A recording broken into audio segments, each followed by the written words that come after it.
इस वीडियो में हम बात करेंगे सेफ स्टेट की और देखेंगे कुछ एल्गोरिदम्स जो सेफ स्टेट मेंटेन करने के काम आते हैं। सबसे पहले लिखते हैं safe state.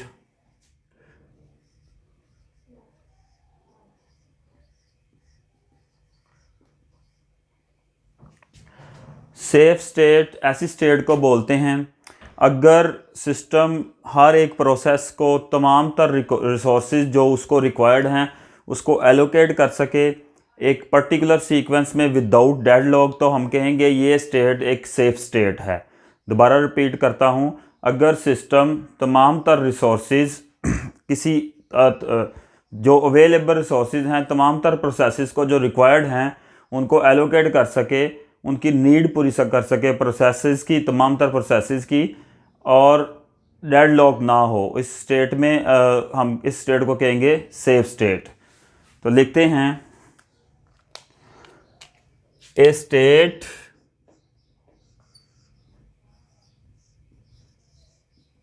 is said to be a safe state if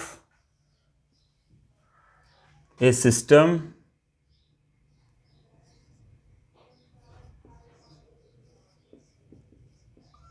may allocate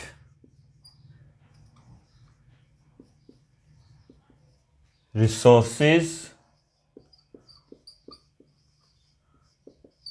to each process,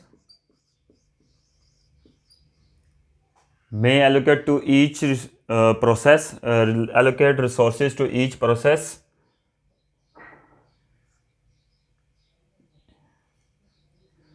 up to maximum required, उसकी रिक्वायरमेंट पूरी कर दे, तमाम प्रोसेसेस की रिक्वायरमेंट पूरी कर दे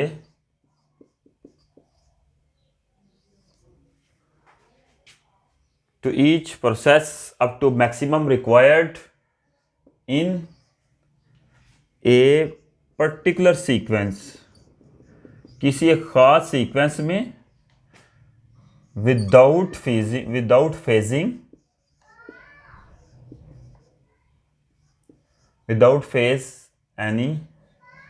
phasing any deadlock।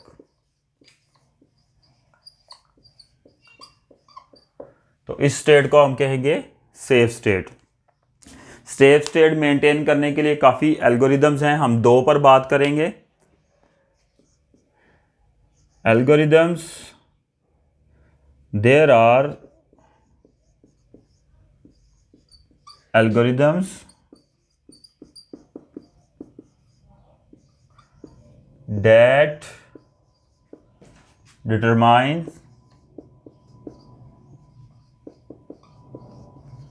how a safe state can be maintained after allocation of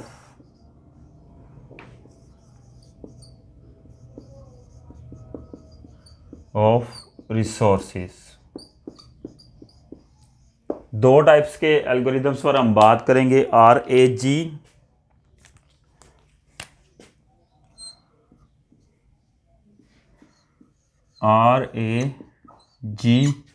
और number 2 है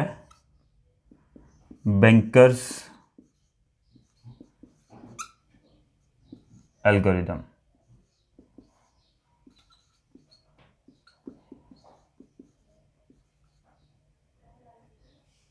सबसे पहले बात करेंगे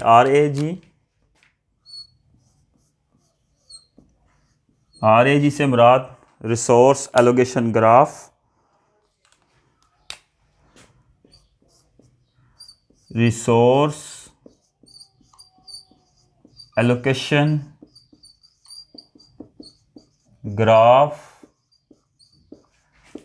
is used to avoid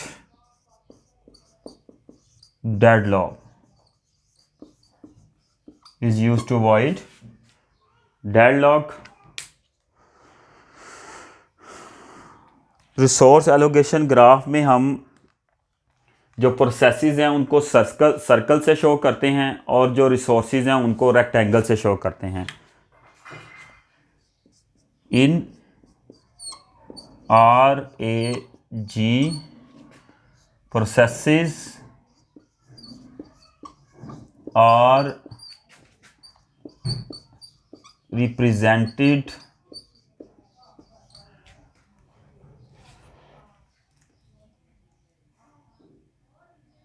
with the help of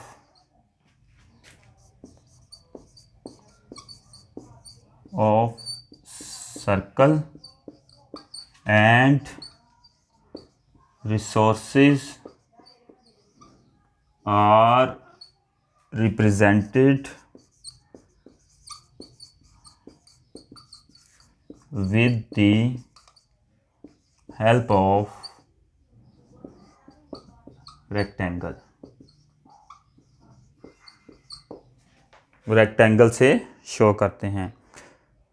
resources हमारे पास दो टाइप्स के हैं, एक है सिंगल इंस्टेंस रिसोर्स और एक है मल्टी इंस्टेंस रिसोर्स। इसको पहले समझ लें। सिंगल इंस्टेंस रिसोर्स वो रिसोर्स है जो पूरे सिस्टम के पास सिर्फ एक ही है। अगर कोई रिसोर्स एक सिस्टम के पास सिंगल मौजूद हो, सिर्फ एक ही मौजूद हो, तो उसको कहेंगे सिंगल इंस्टेंस रिसोर्स। और अगर एक सिस्टम के पास एक ही टाइप के काफ़ी रिसोर्सेज हैं तो उसको कहेंगे multi instance resource. Single instance resource जैसा कि CPU है, या अगर किसी एक सिस्टम के पास सिर्फ एक प्रिंटर है तो उसको हम बोलेंगे ये सिंगल इंस्टेंस है। मॉनिटर है, सिर्फ एक मॉनिटर है तो इसको कहेंगे single instance resource.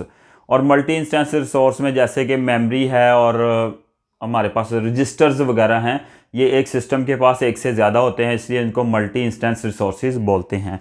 There are two types of resources.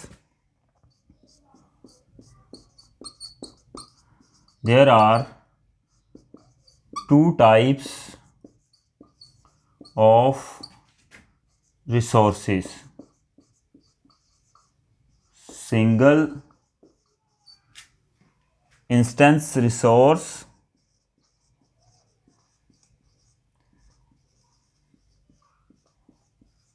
Multi and multi instance resource. Single instance resource, multi instance resource. जो सिंगल इंस्टेंस रिसोर्स है उसको हम शो करते हैं एक रेक्टेंगल में single dot, single instance resource. और जो मल्टी इंस्टेंस रिसोर्स है उसको हम रिप्रेजेंट करते हैं एक रेक्टेंगल में multiple dots, multi instance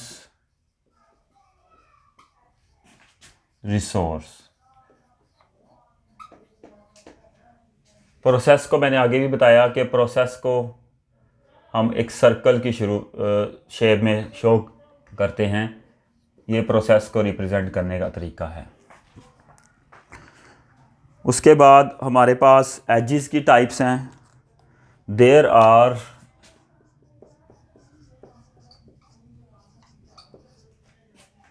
three types of edges.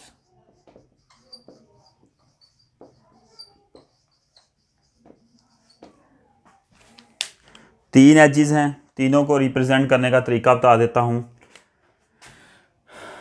पहले एक प्रोसेस है P1 और एक रिसोर्स है R1। इसको तीन वेज से हम रिप्रेजेंट करते हैं। दूसरा है R1 और फिर एक दफ़ा P1 और R1। सबसे पहले है क्लेम एज। क्लेम एज से मुराद ये है कि एक प्रोसेस किसी रिसोर्स को फ्यूचर में डिमांड कर सकता है, ऐसे एज को क्लेम एज बोलते हैं। और इसको रिप्रेजेंट करेंगे हम P1 डैश लाइन से डैश से कैन डिमांड R1। उसके बाद दूसरा है रिक्वेस्टेड एज।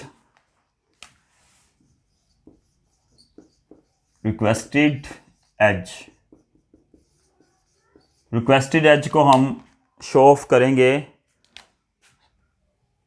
डार्क लाइन से, डेंस लाइन से, कि P1 ने R1 को डिमांड भेज दी है। और लास्ट वन है हमारे पास असाइंड एज, एलोकेटेड या असाइंड एज। अगर R1 P1 को एलोकेट कर दिया गया है तो एरो P1 की तरफ। देखिए यहाँ पर दोबारा इसको रिपीट कर देता हूँ। P1 से एरो है R1 की तरफ। एरो का R1 की तरफ होना ये इंडिकेट करता है कि R1 अभी एलोकेट नहीं किया गया। और अगर डैश लाइन है इसका मतलब है इन फ्यूचर ये डिमांड कर सकता है। और अगर डेंस लाइन है तो इसका मतलब है P1 ने R1 को रिक्वेस्ट भेज दी है। और अगर एरो की डायरेक्शन प्रोसेस की तरफ है तो इसका मतलब है ये रिसोर्स R1 P1 को एलोकेट कर दिया गया है। एरो की डायरेक्शन प्रोसेस की तरफ होगी, इसका मतलब एलोकेटेड है, असाइंड है। अगर रिसोर्स की तरफ होगी तो रिक्वेस्ट भेज दी गई है। अगर रिसोर्स की तरफ हो और डैश लाइन से हो इसका मतलब है क्लेम एज है, अभी रिक्वेस्ट नहीं भेजी, फ्यूचर में भेजी जा सकती है। इसके बाद हम इसको थोड़ा एक्सप्लेन करते हैं RAG को एक एग्जाम्पल के ज़रिए।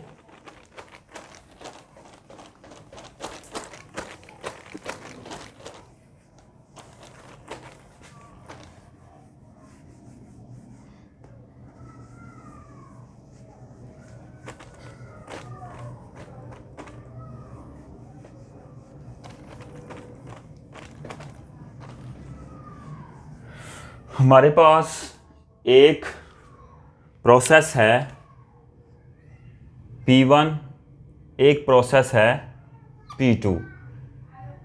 इधर है हमारे पास एक रिसोर्स R1 और इधर है हमारे पास एक रिसोर्स R2।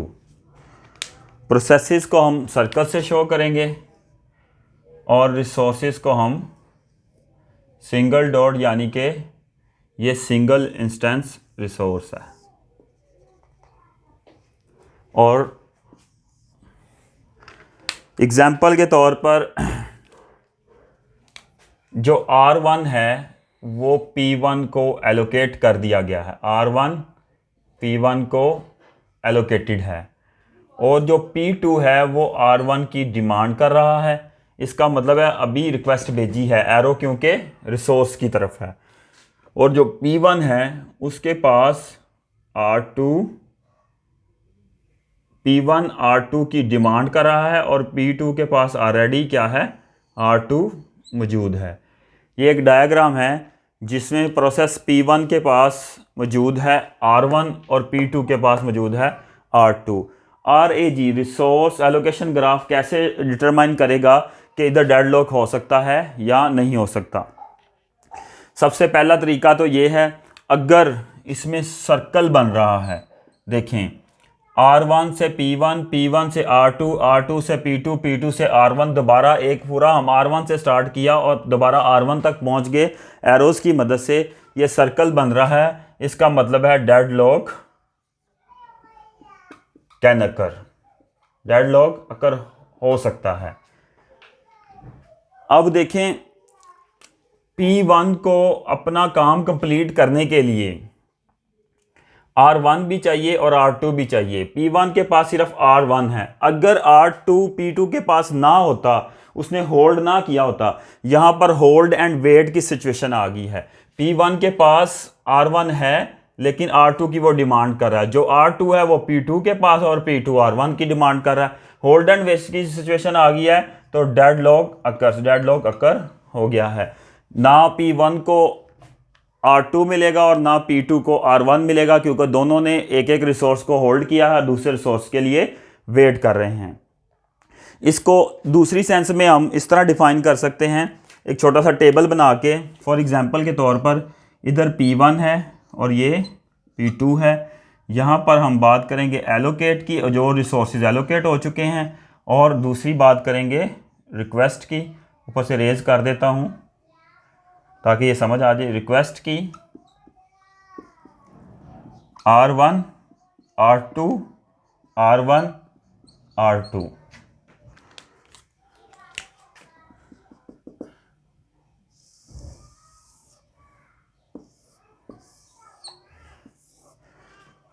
देखें जी, P1 के पास कौन कौन सा रिसोर्स, P1 को चेक करेंगे। एलोकेशन की बात करेंगे R1 और R2 की। P1 को R1 एलोकेट है, इसलिए R1 पर क्या आएंगे, 1 लिखेंगे। और R2 P1 के लिए एलोकेटेड नहीं है, इसलिए इस पर 0 लिखेंगे। P2 की बात करेंगे, P2 को क्या एलोकेटेड है जी, R2 एलोकेटेड है, इसलिए R2 पर 1 लिखेंगे। और R1 चूँकि एलोकेटेड है नहीं है P2 को, इसकी रिक्वेस्ट कर इधर 0 लिखेंगे। अब रिक्वेस्ट की सूरत में देखेंगे, P1 रिक्वेस्ट कर रहा है R2 की, तो यहाँ पर R2 पर 1 लिखा जाएगा, और R1 की रिक्वेस्ट नहीं कर रहा क्योंकि इसके पास मौजूद है। इसी तरह P2 हमारे पास रिक्वेस्ट कर रहा है R1 की, इसलिए R1 पर 1 आएगा और इधर क्या आएगा, 0। R2 की रिक्वेस्ट नहीं कर रहा। अवेलेबिलिटी चेक करेंगे।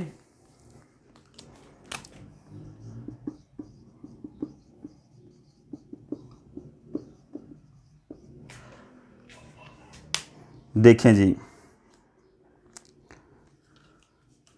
P1 को अपना काम कंप्लीट करने के लिए R1 भी चाहिए और R2 भी चाहिए। R1 इस टाइम पर किसको एलोकेटेड है, P1 को।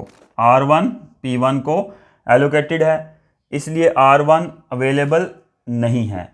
और R2 की बात करें तो R2 इस टाइम पर एलोकेटेड है P2 को, तो R2 भी अवेलेबल नहीं है, अवेलेबिलिटी 0 है। तो इस टेबल के जी हम डिटरमाइन कर सकते हैं डेडलॉक अकर है जी, डेडलॉक अकर्स। ये 2 प्रोसेसेस और 2 रिसोर्सेज की एग्जांपल थी। एक एग्जांपल और डिस्कस करते हैं जिसमें 3 प्रोसेसेस और 2 रिसोर्सेज होंगे।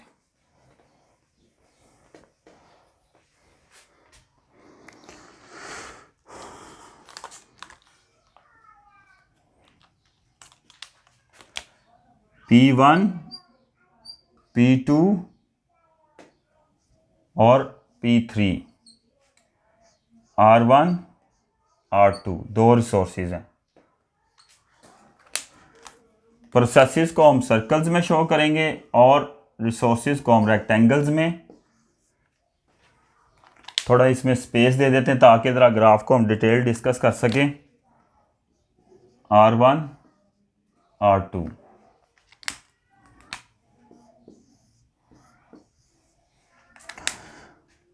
एग्जाम्पल के तौर पर R1 एलोकेटेड है P1 को और R2 एलोकेटेड है P2 को। जो P3 है वो डिमांड कर रहा है R1 की और P3 डिमांड कर रहा है R2 की। इस ग्राफ को डिस्कस करते हैं टेबल के ज़रिए। इसमें हम सर्कुलर वेट इस तरह चेक करेंगे। देखिए, किसी एक प्रोसेस से स्टार्ट होकर अगर हम किसी एरोज़ के ज़रिए वहाँ तक वापस पहुँच सकते हैं, इसका मतलब है सर्कुलर वेट है। P1 से स्टार्ट करते हैं, यहाँ से हम किसी तरफ नहीं जा रहे, सिर्फ एरो इसकी तरफ आ रहा है। P2 को लेते हैं, P2 से भी हम किसी तरफ मूव नहीं कर सकते। P3 लेते हैं, P3 से हम इस तरफ को मूव करके R2 पर पहुँचे, R2 से P2 की तरफ पहुँचे, और इससे आगे अगर सर्कल नहीं बन रहा तो इसका मतलब है ये भी सर्कुलर वेट नहीं है। P3 से अगर हम R1 की तरफ मूव करें, R1 से हम P1 की तरफ मूव कर सकते हैं, दोबारा P3 की तरफ कोई एरो नहीं है, इसका मतलब सर्कुलर वेट नहीं है। टेबल इसका मतलब डेडलॉक अकर नहीं होगा। दूसरा वे है टेबल से चेक करने का, तो इसी टेबल को यूज़ कर लेते हैं।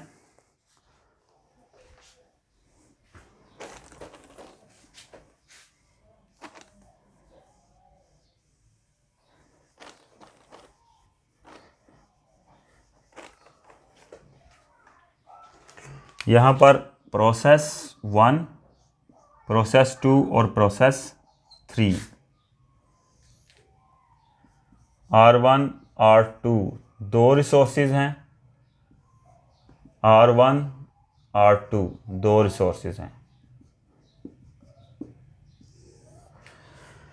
सबसे पहले P1 पर बात करेंगे। P1 को जी कौन कौन से एलोकेटेड हैं जी? P1 को R1 एलोकेटेड है, P1 को R1 एलोकेटेड है, इधर 1 आएगा। P2 को हमारे पास कौन सा एलोकेटेड है जी? R2 एलोकेटेड है, P2 को R2 एलोकेटेड है, इधर 1 आएगा। और P3 को एलोकेटेड है जी, कोई भी एलोकेटेड नहीं है, तो दोनों सूरतों में क्या आएगा? 0 आएगा। अब हम बात करेंगे रिक्वेस्ट की, तो P1 P2 फर्दर रिक्वेस्ट नहीं कर रहे, क्योंकि P1 P2 से अगर एरो किसी रिसोर्स की तरफ जा रहा होता तो हम कह सकते थे कि ये रिक्वेस्ट कर रहे हैं। तो P1 और P2 दोनों किसी रिसोर्स की रिक्वेस्ट नहीं कर रहे, और P3 हमारे पास दोनों रिसोर्सेज को रिक्वेस्ट कर रहा है, R1 और R2। P3 से एरो जा रहे हैं R1 की तरफ और R2 की तरफ। अब अवेलेबिलिटी चेक करेंगे।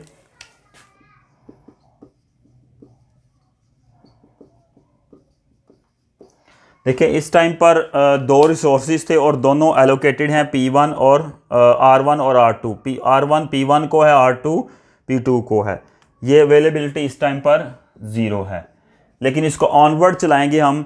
फॉर एग्जांपल के तौर पर देखें, P1 को अपना काम कंप्लीट करने के लिए सिर्फ R1 चाहिए था, रिसोर्स 1 चाहिए था, वो उसको मिल चुका है और इसके अलावा कोई और रिसोर्स नहीं चाहिए। तो सेकंड पॉसिबिलिटी ये बनती है कि हमारे पास इसने काम कंप्लीट कर लिया P1 ने, तो इसने R1 को रिलीज़ कर दिया, इसलिए R1 के लिए अवेलेबिलिटी 1 होगी और R2 के लिए 0।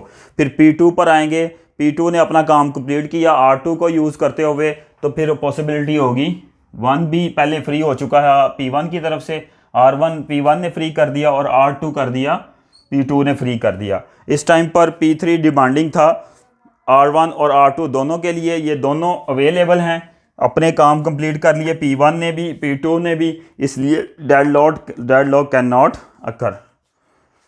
No possibility